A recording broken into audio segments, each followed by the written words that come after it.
Seguimos aquí en CIPAC México con ahora Juan Ángel Soto, director del área internacional de la Fundación Disenso. Juan Ángel, bienvenido. Muchas gracias por darnos tu voz aquí en Voz. Nada, gracias. Gracias a vosotros. Me sume en el estupor lo que ha sucedido, ¿no? Es decir, ha habido un momento de auge del movimiento conservador en América, en el que fuisteis grandes responsables a partir de la difusión, de la promoción de la Carta de Madrid, y sin embargo luego hemos tenido los procesos electorales y los procesos insurreccionales que han generado el estado de cosas desalentador que hay en América, ¿no? ¿Cuál es tu valoración? ¿Ha merecido la pena agitar las aguas? ¿No ha merecido la pena? ¿Qué hay que hacer? Siempre merece la pena. Esto no es una batalla, que se gana o se pierde, es una guerra. Y en toda guerra hay batallas, unas se ganan y otras se pierden. Entonces es normal que no sea un increscendo indefinido, sino que haya altibajos. Y efectivamente estamos en un valle ahora mismo, ¿no? Después de, bueno, hace 5 o 6 años parecía que afloraba la esperanza, ¿no? Con gobiernos de derechas en buena parte del continente. Ahora vemos todo lo contrario. Vemos todo lo contrario también gracias a una izquierda que hace muy bien las cosas, que lleva mucho tiempo muy bien organizada internacionalmente. Hablo especialmente de Iberoamérica. Y que cuando no está en el poder sabe crear presión, sabe movilizarse, sabe mantener el poder, aunque no esté en el gobierno, mejor dicho. O sea, la pérdida del poder es muy relativo. Puedes perder el gobierno y no perder el poder. Y la izquierda es especialista en eso. En España también lo hemos visto. No sé si recordarás a Íñigo Errejón hablando de crear círculos, ¿no? Crear círculos para cuando se pierdan se pierdan gobiernos, se pierdan las instituciones. Rodear los congresos, desestabilizar, empotrarse las instituciones para tomarlas. Y tener al personal bien alimentado. Eso es generar dependencia. Y además, claro, fíjate, además lo dicen ellos, ¿no? Si por algún casual perdemos unas elecciones, armémonos, agarrémonos fuerte a la teta del Estado y desde dentro socavemos las instituciones, ¿no? Sí, ese es otro clásico de ese es otro clásico de la izquierda. Sí. Perdona que te interrumpa aquí, sí. Que ha habido un pequeño cambio de paradigma, me parece a mí. Porque la derecha, las últimas décadas, ha sido especialista en, cuando llegaba a las instituciones, pues tratar de preservar a ultranza una cierta neutralidad política, ideológica, que la izquierda no tenía ningún miramiento en liquidar una vez llegado a las instituciones, poniéndolas al servicio del gobierno y aún es peor del partido, ¿no? Entonces, yo creo que la derecha, a nivel global, muy especialmente en Occidente y por supuesto también en América Latina, pues ha empezado a entender que no podemos sencillamente respetar un Estado, ¿no? Unas reglas del juego que la izquierda no respeta bajo ningún concepto, porque de lo contrario estamos abocados a perder siempre. Pero bueno, esa movilización es absolutamente necesaria. Es un valle, como decía antes, hemos concatenado, ¿no? Pues varias derrotas, pero esto no debe ser motivo de desesperanza, sino al revés, debe ser un incentivo para hacer mejor los deberes, organizarnos mejor y plantar cara.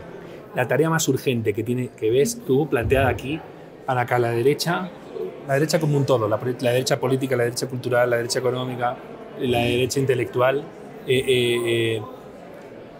revierta el estado de cosas que estamos viendo en Iberoamérica.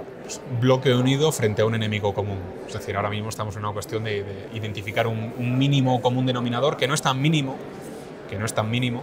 y que además permea todos los estratos de la sociedad, desde la política hasta el ciudadano de a pie, podríamos decir, pasando por todo lo que conocemos como la sociedad civil, esos estadios intermedios entre la política y entre el votante y el político, ¿no? Pues, por así decirlo. En ese sentido, pues debe ser un bloque que sirve a un mismo propósito, que está alineado frente a ese enemigo común, que en este caso, como hablábamos, que es el tema central de esta conferencia, es ese globalismo de inspiración liberal, pero de corte más progresista, que diluye las naciones. De corte antiliberal, en el fondo. De corte antiliberal, podríamos decir. Los que somos liberales clásicos diríamos que es precisamente antiliberal, ¿no? Se carga todo aquello que dice defender. Y que está alineado, como digo, con ese comunismo, que además es una internacional comunista, que está muy bien organizado. Entonces nosotros tenemos que hacer lo mismo. Que además hablamos un mismo lenguaje, porque nos caracterizamos también por un amor a la patria, ¿no?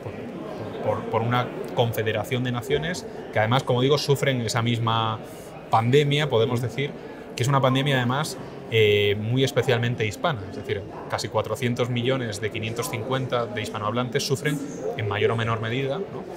O sea, hay una gradación, pero ese comunismo, ese socialismo, ese marxismo. Entonces yo creo que es cuestión de unir fuerzas sin hacer como que somos iguales. Es decir, creo que es bueno que tengamos bien identificadas respetando las diferencias que, viene, esa tensión productiva. Que estando bien identificadas, porque si no están bien identificadas tenemos un problema, como puede ser el problema que condujo al desmoronamiento de esa nueva izquierda, Ajá. conforme fue alcanzando poder, ¿no? Identificadas esas diferencias, creo que pueden sumar a un bloque común. Precisamente a esto nos dedicamos desde la Fundación Disenso en lo que se refiere a Iberoamérica a través de esto que hemos creado, que es el Foro Madrid, ¿no? Foro Madrid con su documento fundacional, la Carta de Madrid, que es ese pacto, iba a decir, de mínimos, que no son tan mínimos para conservadores, y no solo conservadores, sino todos aquellos que tengan claro quién es el adversario. Y digo adversario y no enemigo porque aquí hay que hacer una distinción fundamental, y es que mientras que nosotros queremos convivir, los otros quieren aniquilar. Es más, nosotros queremos, nos gustaría deshacernos de las ideas de nuestros adversarios porque creemos que son perniciosas. Eso es, ellos quieren destruirnos a nosotros, ¿no? Yo creo que es una diferencia fundamental.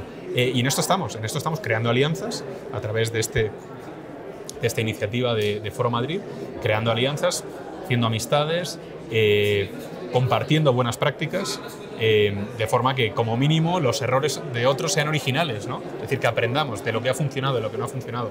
No todo es exportable de un país a otro, pero creo que podemos compartir todo ese conocimiento, toda esa inteligencia y actuar de una forma coordinada, como está haciendo nuestro enemigo desde hace ya mucho, mucho tiempo. Juan Ángel, muchas gracias y éxitos a la hora de generar disensos productivos. Eso es, hace más falta el disenso. Eso es. Muchas gracias. Hasta aquí nuestra conversación con Juan Ángel Soto, director del área de internacional de la Fundación Disenso.